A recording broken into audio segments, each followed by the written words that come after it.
I feel good, you look great, I like you, I can't wait. A first time, a first date, you're so fine, I'm so late. You sip wine, I drink straight. Okay, ayun na, good day ulit dyan sa lahat ng mga kadiway natin dyan, especially din sa mga beginners. Ayun, wag na natin pahabain, mayroon na magpapagawa sa atin dito. Ang issue nito ay garalgal, and then aandar minsan tumitirik. So dito mga kadiway, ayan, power on natin, throttle natin. Yan, to throttle ko siya. Ayan, ayaw. Pero pagka habang naka-throttle tayo, ikutin natin yung gulong. Ayan o.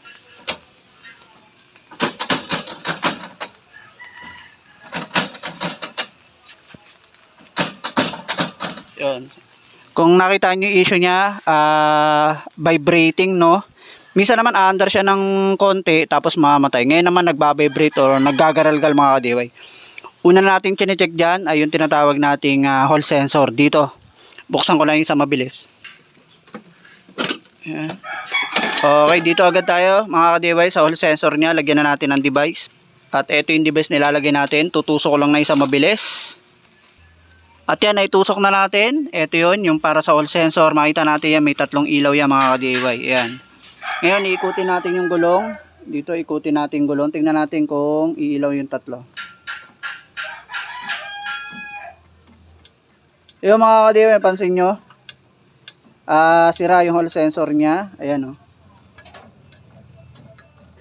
Hindi umiilaw yung nasa gitna habang ginagalaw natin dito. So ayan, possibility dito mga kadiway, sira na yung hall sensor or kaya basa. So isa yan sa possible. Okay, so ayan, buksan na lang natin na yung sa mabilis para mabilis na rin yung video natin mga kadiway. Okay yan mga kadiway, binaklas ko na yung sa mabilis. Even though meron naman tayo mga video na kung paano yung baklasin. So dito, papakita ko na lang sa inyo ng mabilis. Eto mga kadiway, ayan, binuksan na natin siya. And then kanina nga, nung may pakita natin video, garalgal yung andar niya. And then check upin nga natin yung kanyang hall sensor dito sa ating device. Siya ay sira. No, dito pala mga kadiway, ito pala nangyari dito. Ayan, papakita ko sa inyo kasi ito yung itsura ng loob niya. Yan. So kung mapapansin nyo dyan, parang putik na talaga yan.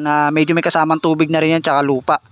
Kaya ganyan ang itsura niya. So yan siguro yung nagkakos mga kadiway kung bakit nagpa-fluctuate or nagde-defect yung ating hall sensor. So dito mga kadiway, nilinisan ko na siya, no.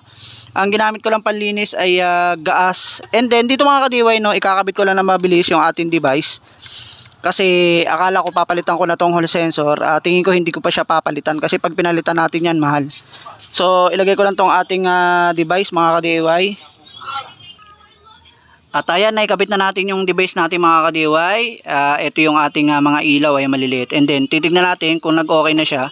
Ayun, nakita nyo umilaw yung isa, pangalawa, and then umilaw na silang tatlo mga ka-DIY. Ayan o. So ibig sabihin okay pa yung kanyang hall sensor. Siguro nagano lang talaga siya, nade-defect lang siya. Kasi medyo may tubig na rin yun. May kasamang tubig na rin kasi yung langis mga kadiwi. Kung langis lang, okay lang kasi yung langis namin non-contact naman yung mga kadiwi. So dito hindi na natin siya papalitan ng hall sensor kasi nag-okay naman siya dito sa ating device. Kaya ang gagawin ko dito mga kadiwi, no, bubuin ko na lang ito na isa mabilis. So gawin ko na lang isa mabilis and then para may kabit na natin.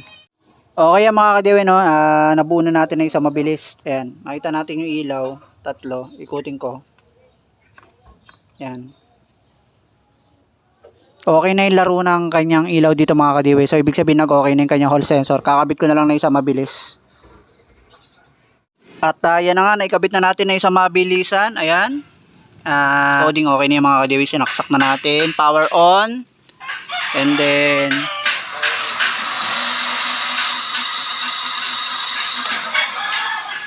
ayun, smooth na ulit ang kanyang andar mga ka-DIY.